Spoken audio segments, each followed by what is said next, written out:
if we had an inbound call process that was like at our dealership, what would that look like? What would happen? If we had an inbound call process at the dealership that was like perfect, or as optimized as possible, call comes into the dealership, what would that process look like? What would we do? All right, good. I like that a lot. Let's write that down, please. Set an appointment. All right, excellent. Set an appointment. Obviously, that's the goal. And what would be involved with setting an appointment? Oh!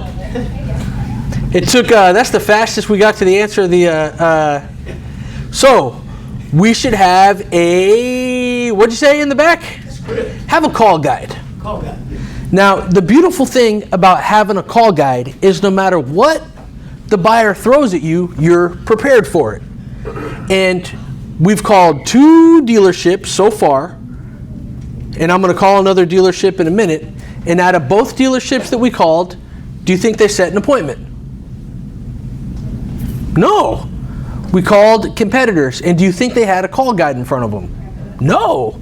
So the good news about a call guide is it kind of runs you through, and it almost forces you to ask for the appointment. If we don't ask for the appointment, good chance we're not going to set the appointment. Everybody agree with that?